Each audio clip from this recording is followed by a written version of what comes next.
Hey everybody, welcome to the Storytellers. Tonight we're going to do the Magic Portfolio Part 2. That was a lot of fun last week, digging through those old portfolios. But I have another one, and this one's like this is the one when I would bring art to shows. This one would be the one I would bring to show the art because this has got some good stuff in it. So I thought that would be kind of fun to see. Not just old stuff, but old stuff that's you're gonna recognize. Covers and splash pages, stuff that I saved to hold on to. I mean, I stopped selling original art over 20 years ago, and I've only just recently started selling pieces again. I've had a couple pieces go up at Heritage Auction recently that did very well, um, and so it might be the time to start moving some of this stuff. Uh, but anyway, welcome. I'm glad you guys are here. Let's see who's in the chat. We got Dr. Mask, Citizen Ronan, JP Roca, who asked, "What's good?" Christina Lynn is here. Hello, Christina. Huron the Steadfast, Ja Rowe. Good, excellent. Glad you guys could make it. So this is the portfolio. This is what I call my good portfolio. It's not those beat up ones from last week. So let's dig in here and see what magic we can find. So here's a couple. Oh yeah, look at that. Okay, we'll pull these out to start.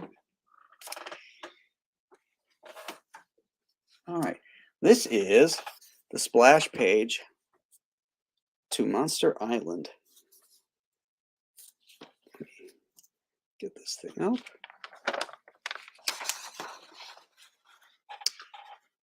There it is. Now this was done on something called craft tint. It was a paper, and I doubt you can see it, but I'll try and hold it up to the camera and see if you can see. If you see over on the edges, there's these blue lines that go across diagonally.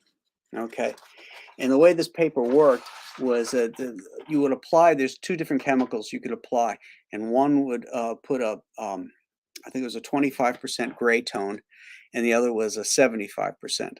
So you could brush it on like paint, and that chemical would turn those blue lines black. And then if you put the second chemical over it, it would put a crosshatch over it, over those first exposed lines. And so you could get these various different camera-ready tones.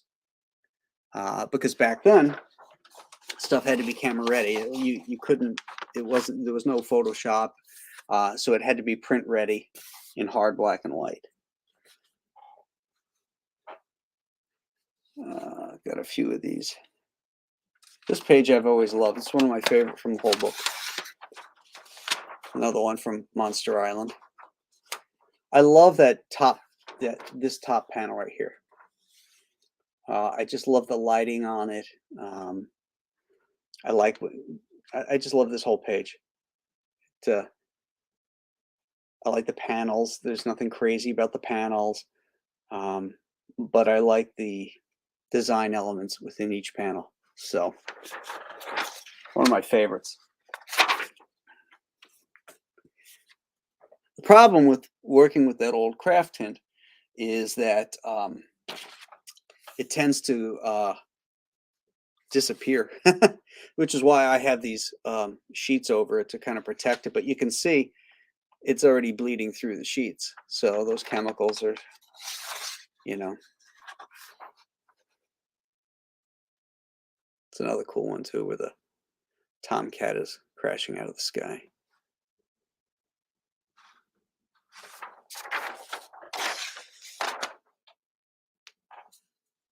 This one isn't in order, but it's a cool splash. Big dinosaur coming right out. Back then, I was pasting using rubber cement to put the word balloons down, or at least the copy within the word balloons. And up here, this word balloon, it's fallen out, and this one has also fallen out since then.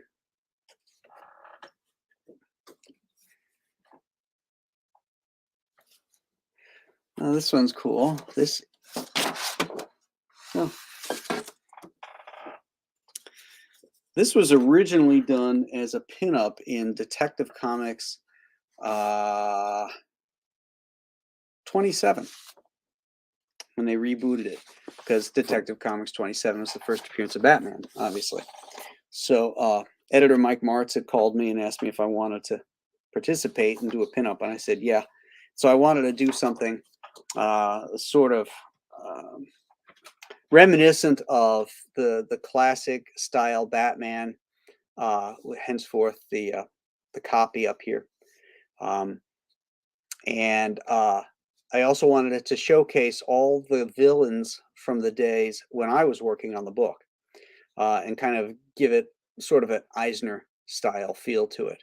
So this is my original sketch, that I had. It was looser than this probably when I sent it to Mike, um, and then just tightened it up.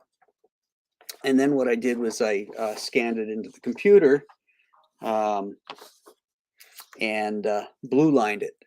Printed it out on blue line. Oh, hold on a second here. Eric the Guapo. This is an auction stream, right? Everything has a price, Eric. So, feel free to bid. And then here's the finished piece. You can still see some of the blue on there. And I ended up turning this into a poster that I bring to conventions. It does very well.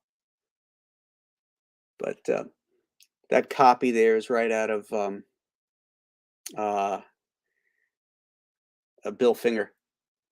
Criminals are a superstitious, cowardly lot, so my disguise must strike terror into their hearts. I must be a creature of the night, black, terrible. And then he says a bat in the comic, but then, in this case, it's a Batman. So that's that.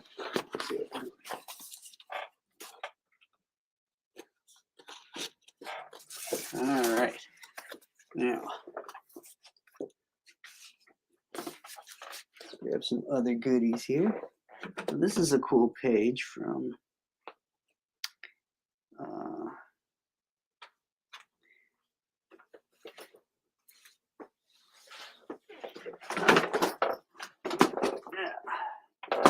thing won't stay open. But anyway, this is a cool page from Batman Annual number 23.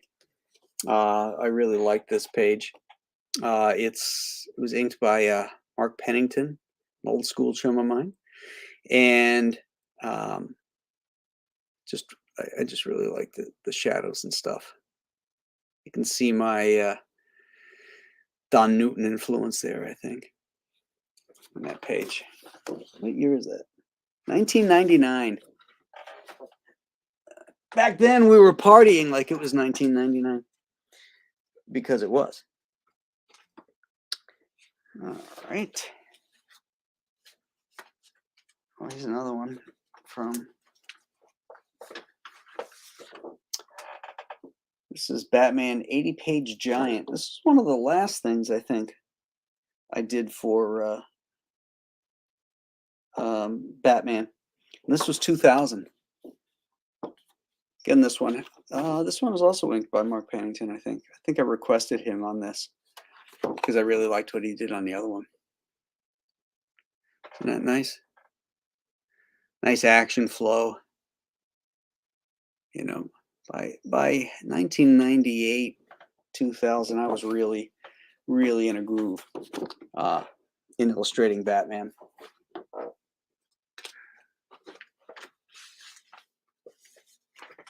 Here's the first time I got to do one of my favorite Marvel comic books. I got to do this cover for the Fantastic Four, Marvel Adventures Fantastic Four. This is what they call an evergreen cover. It's the kind of cover you could put on any book because it doesn't reveal anything of the story, but it gives you a flavor of who these characters are. So I wanted to kind of tap into the fun of the Fantastic Four, the familial aspects of it, and then the cool sci-fi stuff. So I really like that cover. I did two of them. The other one, I should have pulled that one too. The other one has Reed and Ben fighting um, a horde of AIM. Is it AIM? Yeah, AIM. Uh, Bad guys kind of coming to him, and in the back is one of those great Kirby pre-hero monsters, Orgo. And it was a real pain in the butt because they were really getting sort of woke as far as showing. This is the company that had the Red Skull throw a baby out a window, and they're worried about guns on a cover, and they weren't real guns. It wasn't like I was drawing M16s or something like that. These were sci-fi Kirby style guns.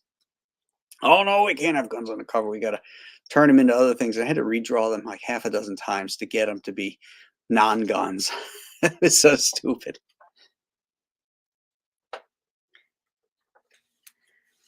Here's another one from that annual. Yeah, this is one of my favorite pages in that book. Let me pull it back a little bit and I'll bring it forward. Yeah, I love that. Love that shot of Batman and Robin, and then just the insert panels. It's just a nice design. How it goes from here to here, down, and then over and out. Ooh, out. It's hard to do that when everything's opposite on the screen.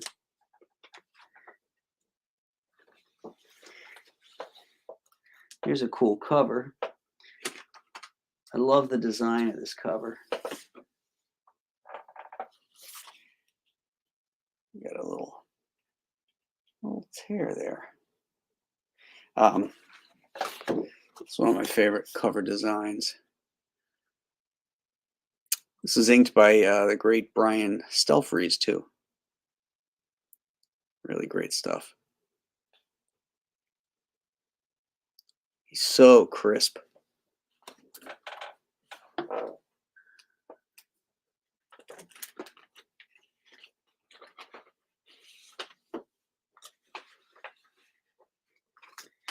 Now this page, this was a pinup.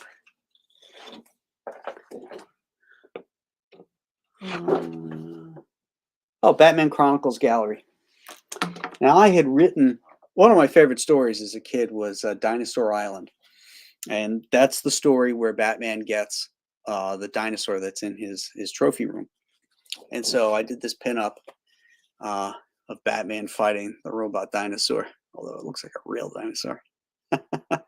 And wonderfully inked by the great Tom Palmer.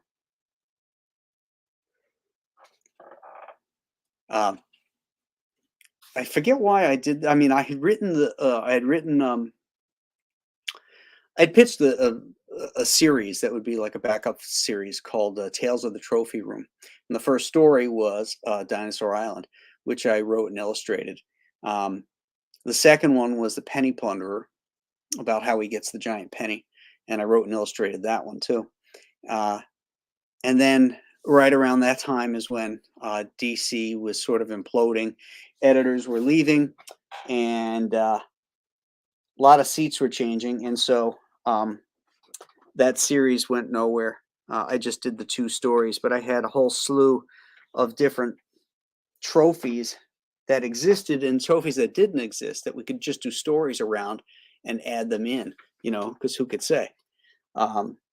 So it's a shame that what did I do there? That we didn't go any further with that, Oops. Huh. All right. I don't know what I did there.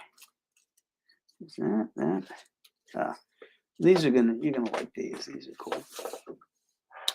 For the first mini series that we did of Bane was called Bane of the Demon in 1998, and I did 4 covers. It was a 4-issue series, and so there was a Batman, a Bane, a Ra's al Ghul, and a Talia al Ghul cover. So here's the Bane one, and they were all tied together by the backgrounds. The color backgrounds was like blood. It was like a map which we dropped in the background, and then there was blood, and the blood was like dripping down as we progressed through the series.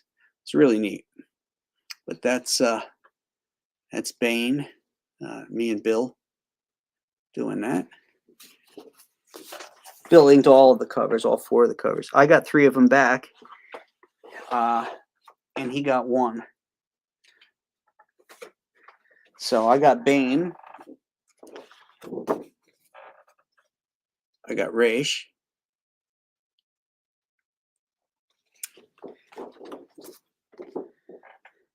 And what are the odds on the 3rd one?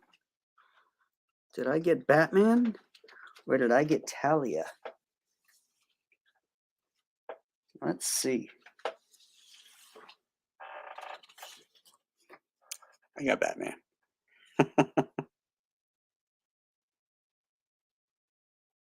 Yeah. Which one was that one? Is that number 1? Oh, no, that was number 4. So the first one was Bane. Then I think the second one was Raish. The third one was Talia. And then Batman was the 4th one. 1998. 98 or 96? I think it's 98. It is 98. It's it's dated right there. Perfect.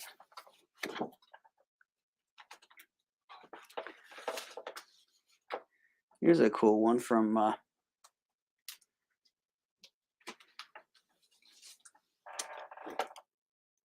this is from the Batman Spider-Man team up. And I kept this one because this was just a Spider-Man page, no Batman on it.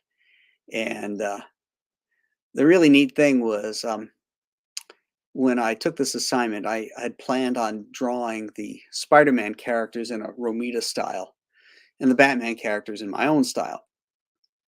So like when I drew the Kingpin, you know, he had that real blocky look, the way that Romita created him. And let's see what year this was. Oh, that's funny. They didn't stamp it. It looks like they don't own the copyright on this. So anyway, a few years later, I'm at San Diego Comic-Con, and I run into John Romita Sr. Never met him before. I was sitting at the DC table signing stuff, and Chuck Dixon came up to me and said, "Hey, I think Romita just sat back down at his table." So I was like, "Oh, this is great." So I excused myself and I went up there and I got in line with everybody else. And I finally got up to Romita and I said, "Hey, you know, my name is Graham Nolan. I'm a huge fan of your work." And, you know, and before I could say anything else, he said, "Are you Graham Nolan, the artist?" I said, "Yeah."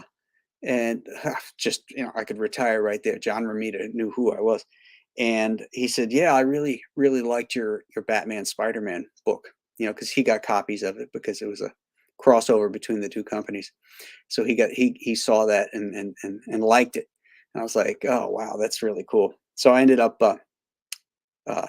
sitting behind the table with him, and then Chuck took a picture of the 2 of us together. It was a huge highlight because Romita was the first artist whose work I recognized and who influenced me.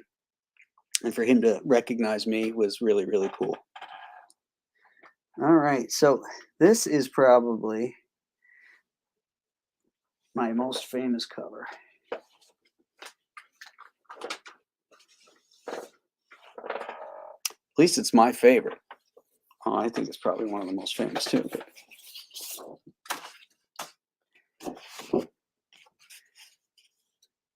Batman or Detective 711. Inked by the great Tom Palmer again.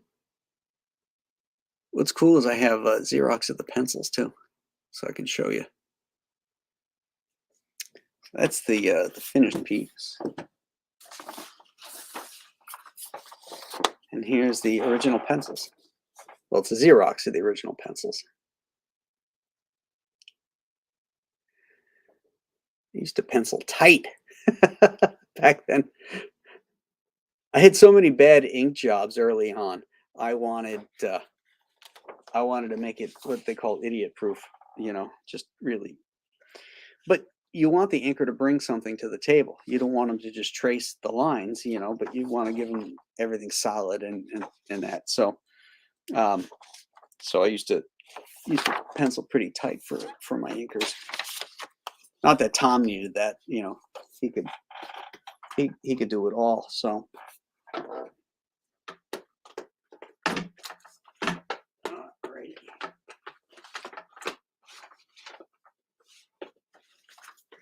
There's another one that's pretty famous because of this got famous in Zack Snyder's Justice League, because they had a shot of Batman standing on the gargoyle on a roof, and it was this gargoyle that I drew. And this is the first cover, well, the first Detective Comics cover with Batman in the all-black outfit, too. A little reflection coming off of that, so let me just lift that up so you can see it without it. There you go. That was inked by the great Terry Austin. I think that's the only piece of work we ever did together. This is from 1995. Actually, no, it's stamped 94. It was printed in 95. I had a February publishing date, but the artwork's from 1994.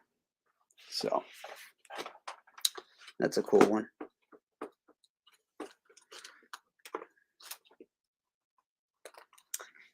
Alrighty, let's see. What other magical things are in the magic portfolio?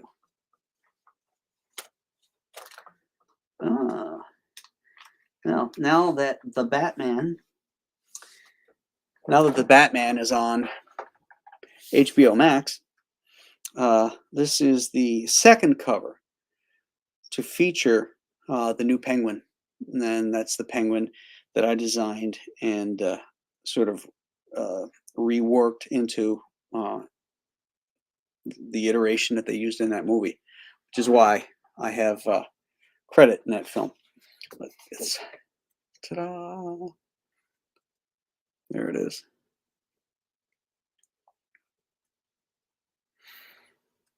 One of the things I added, took him out of the tuxedo and put him into a nightclub dinner jacket, and gave him these little wisps of hair, because I had seen these pictures of these little penguins that had these wisps of, it probably wasn't hair, it was probably feathers, that I decided to add to him to give him that look and differentiate him, make him look a little bit different. I also took the top hat away. I didn't want him wearing that. And still had the old bumper shoots, the umbrellas.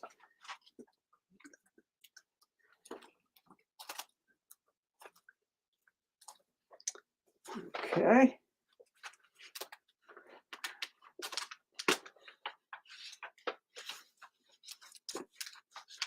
Here's another favorite of mine. This is probably my favorite. I did the Phantom for King Features for 6-8 years, something like that. And working on the newspaper strips was so restricting.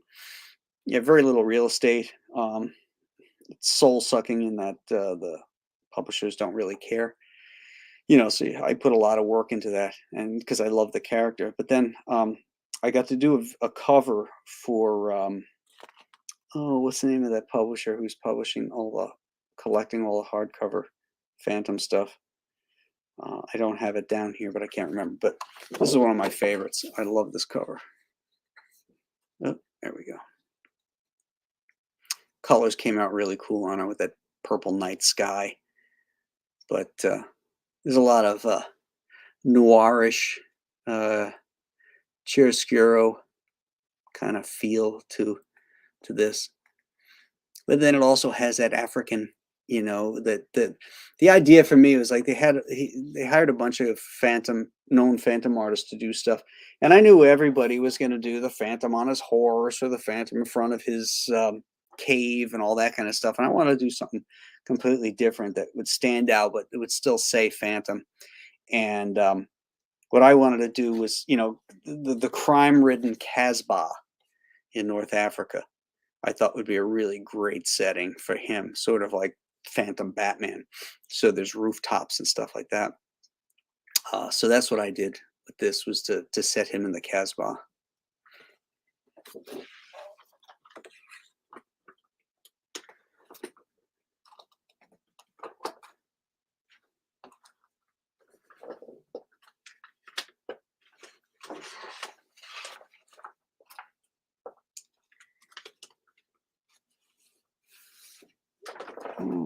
Okay, this one is a nice little splash from the Batman 80-page giant, sort of Frank Miller-esque, without trying to be.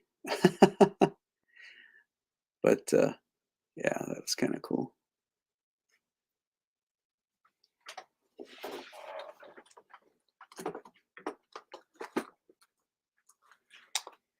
I got one more piece in here, I think. Oh, yeah. This is another one that was inked by Brian Stelfreeze from Detective 612, and it features Gearhead. I can't remember if this is the first Gearhead or the second Gearhead, but really cool, building perspective and stuff on that cover.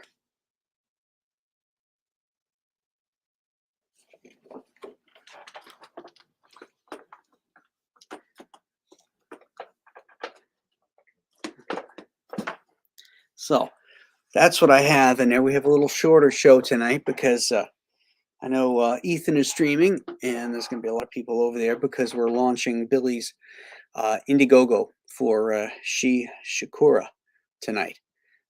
So I'll be heading over there in a little bit to help with that. I'm not sure if they're actually up right now. They're supposed to start at 7. And I don't see the usual number of people here, so I'm beginning to think that they're running live right now. So that's cool. I'm gonna pop over there after we go through the chat here. Citizen Rona says, "Hail Graham, this should be another interesting show." I hope it was. Joe Bernardo says, "Aloha Graham." Aloha Joe. Leroy, yo yo yo. R. Enosh, Graham's magic bag of tricks. Yeah, I'm like Felix the cat. Jaro, like the way those Tomcats looked. Oh, I referenced the hell out of those. I actually built a Tomcat model to use. This is, again, back in the late 90s, so I had to, it was very hard to find really good reference and for the angles that I wanted. So I built a model and move it around, and actually hold it. Kevin James Freer, the first time I met you was around the time you did Power of the Atom. I remember a print you had at the convention of a redesign of Hawkman. It was really cool. Do you still have that art? I don't know. I don't know if I have that. It's like the new costume design, the one that was red and green and yellow.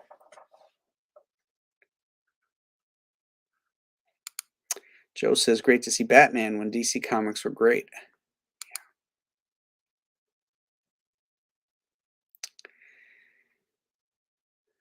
Leroy is bidding low, $350 for the art. I'm going to pass on that.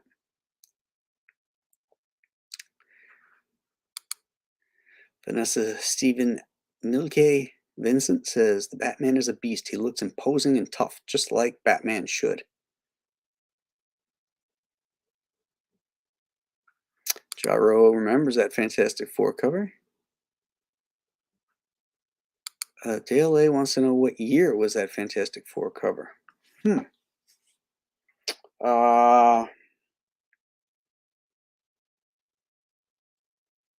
I want to say it was early 2000s. There was a period there where I was doing a bunch of Marvel work. I was I was thinking of leaving the strips. No, no, it had to be after that. Yeah, no, it couldn't have been early 2000s. It had to have been later because I had just started in the early 2000s, and I went till 2006 on the Phantom. Yeah. So I'd probably say it might be, around there, 2004 through 2010. I don't know. I can't remember. You have to find the comic and check the date on it. There's no date stamp on it because I never sent the artwork in. I just scanned it and sent a digital copy to them so that they didn't, you know, I didn't have to deal with the artwork returns. Tarks9 says, Hail Graham, hail chat. Uh, oh, that's right. The other one was, oh yeah, I was wondering which one was the first cover for um, Gearhead. And I actually showed two because the one of Batman in the sewer, that was 713. And then the last one I showed was 712. Ah, yeah. So 712 would have been the first Gearhead because 711 was the other one. That was the Tom Palmer one where, the iconic Batman picture. So 712, that one where he's on the buildings, would have been the first Gearhead cover, followed by 713, and then he was on 714 too. So, okay. Now it makes sense. It's so long ago, it's hard to keep all that stuff straight.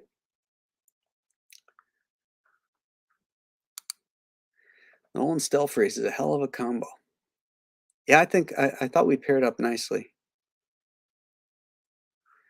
Christina liked the raindrop effects on the dinosaur.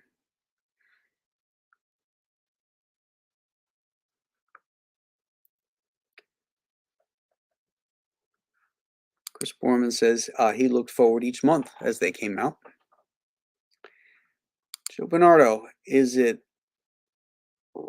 Ratch or Raz? It's Raish.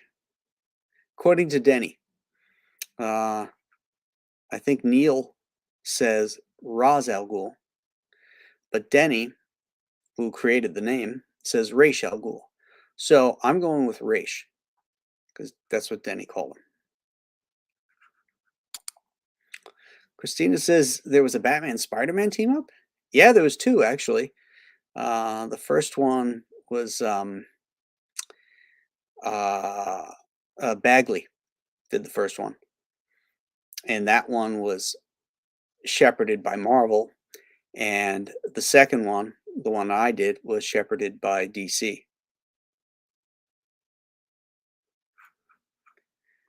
Dale A says he thought my Spider-Man had a Ramita look. Yeah, Pops reminds us that, yeah, it was a one-shot. They were both one-shots.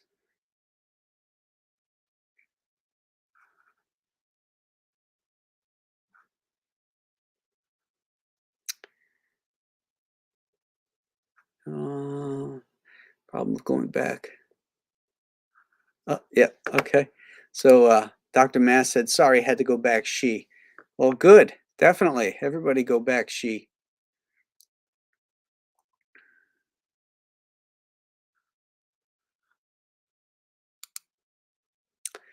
Did you know who was inking beforehand or was it a surprise? Um, Sometimes I knew ahead of time and sometimes it was a surprise. I think most of the times I knew ahead of time because um, I tended to try to pencil for the inker if I knew who it was going to be. Um, so, some guys handle things, textures and stuff differently than others. And depending on who it was, I might adjust the pencils for that.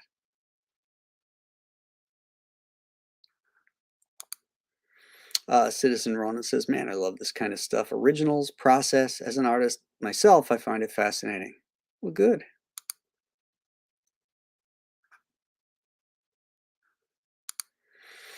Detective 711 features those villains on the screens, which is so cool. I love the design of that cover. I've always liked that.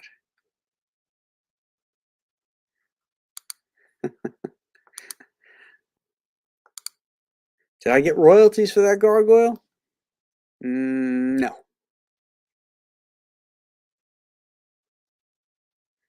Dr. Mass says Austin is a master? Yeah, he is. Oh. Pop says they're called rock hopper penguins, the ones with those little tufts. Rock hopper, huh? Never heard of that. Citizen Ron, yeah, that cover is great. Love what you did with the penguin.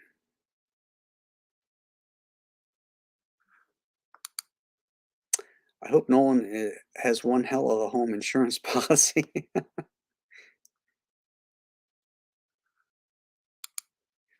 What year did you work on the Phantom? I believe it was 2000 to 2006.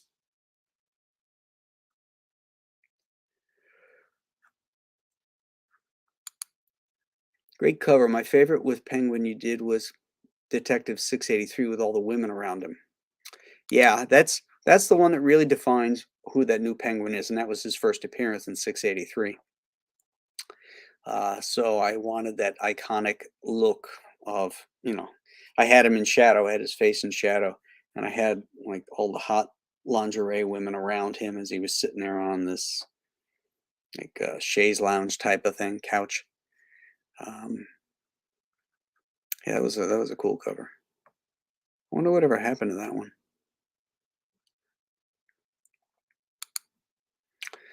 What year did I work on the Phantom, and is it collected? Yeah, Moonstone collected some of them in two different editions. Unfortunately, the first edition, there's some pages printed out of order, and they're hard to find. And I'm told the first one's expensive too.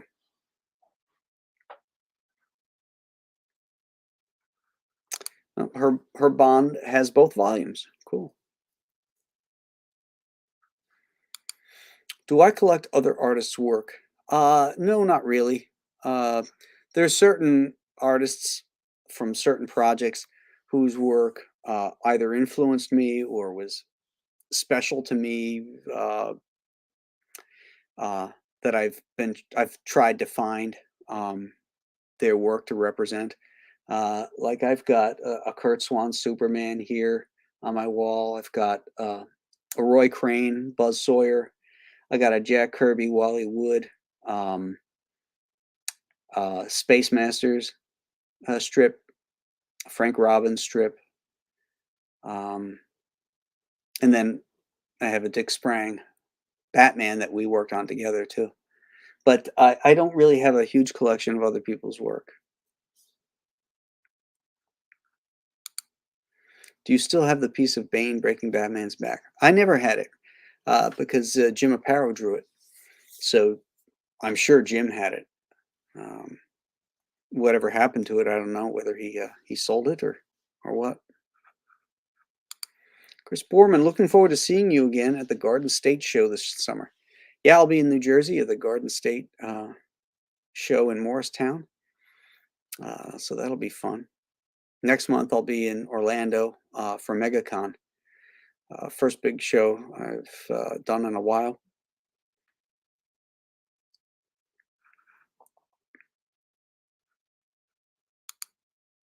Well, Stat Zero says, "Hey, Graham and chat dropping in at the end, it seems, to say hi." Nice, Stat.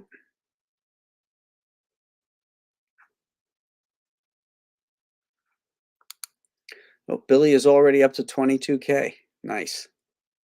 Yeah, I'll be popping in over there in a few minutes.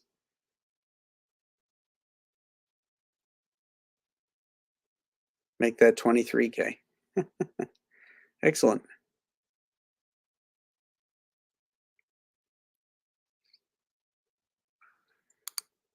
Oh, K Manifesto, thank you for the 4.99 super chat. Great stream, Graham. Thanks for sharing some of your masterpieces.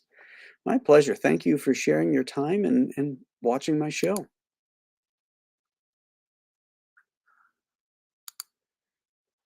Dan Blackroyd, I have an awesome print from '94 you did of Phantom and Devil.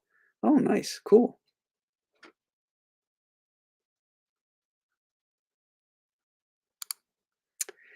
Eric Nolan still has the first appearance of Bane. I believe it's hanging up in his studio.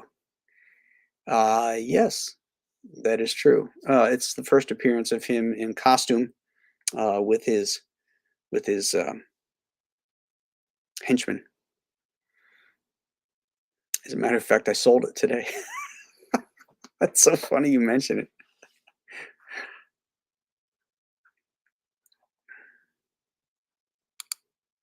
Did you know they were giving you credit on the Batman movie before the movie came out? No, I didn't know. I didn't know they were using the Penguin. I didn't know they were using my Penguin. They don't tell us anything. I didn't even know that Bane was in the third Dark Knight movie until my daughter came down and told me. She had read it on the internet. So there you go. In fact, I found out about the credit in the Batman from fans. You know, they took screenshots of it in the theater and then posted it. I was like, oh, wow, that's really cool.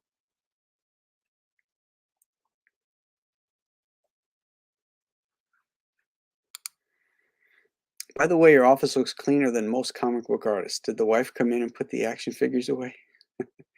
Actually, Julie did come in and clean this place up.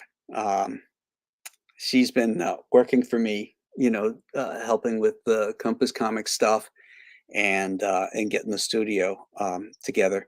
We're we have a lot of reorganizing to do because we want to do our own fulfillment on Giant Size Two Fisted Manly Tales. So we're going to do that together. So we need to clear room, get space and tables and um, uh, shelving in to put shipping materials on, stuff like that. So it's a work in progress, but yeah, the studio is a hell of a lot cleaner than it's ever been. Should all marry Germans. They're very organized. Stippling Vaughn, only here for 15. I'm going to enjoy every minute. Yeah, bring this unprinted stuff to Garden State Comic Fest. It's not unprinted, it's all printed.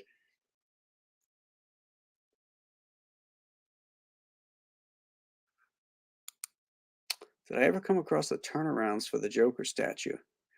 Uh, I think so. I think I found some of those. Where they are now, I don't know. Um, yeah, yeah, I'm not sure. It wasn't complete turnarounds. I think there was like a front and back shot. Is all they needed.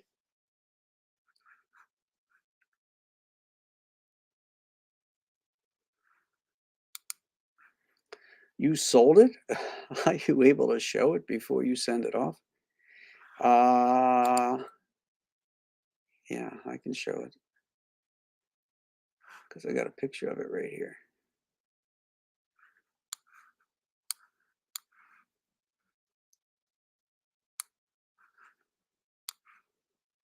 Let's go.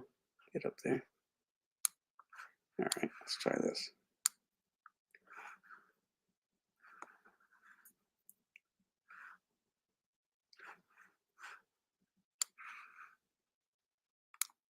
Come on, why is it not loading? Okay. Hold on. Oh, I know why. Here we go.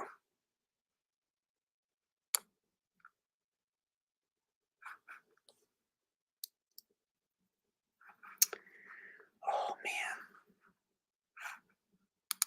this is a pain. Oh, bear with me, folks. I'm trying to work this out here. Should be able to post.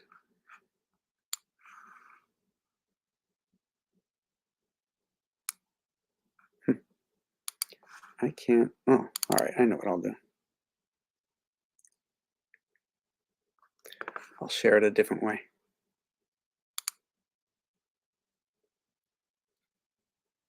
Oh, my computer's running really slow. God damn it.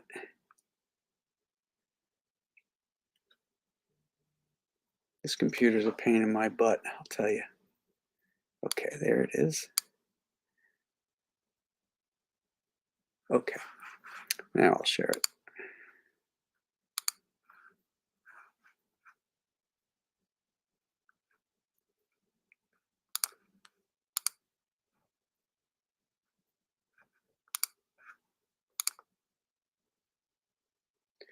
Oh, for Christ's sake. Chrome has lost permission to capture your screen. To fix it, go to System Preferences, unlock this screen. Yeah, sorry, guys. I can't share it.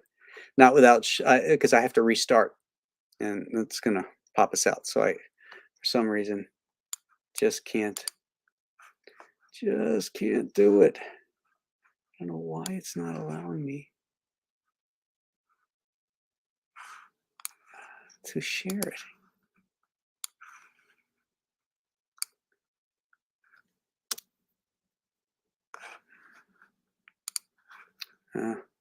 Oh well. Sorry, gang. Can't share it. No, it's not me. I'm not a boomer. Uh, it's the actual program. It lost permissions, and for me to fix it now, I have to go into the settings and change it, and then I got to relaunch. So there's no point in doing it. So,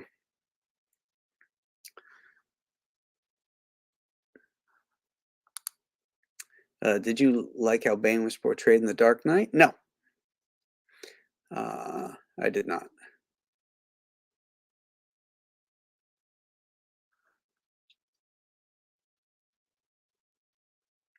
Eric's taking the blame for my frustrations and trying to get that fucking thing. All right. All right, my friends. We're going to end this broadcast because it's a big night over there for Billy as he's launching his Sakura on Indiegogo. So I'm going to go pop over there, and I hope you guys all will too, and we'll support our friend. And we'll see you tomorrow night on the Bros. Have a great night. Thanks for tuning in.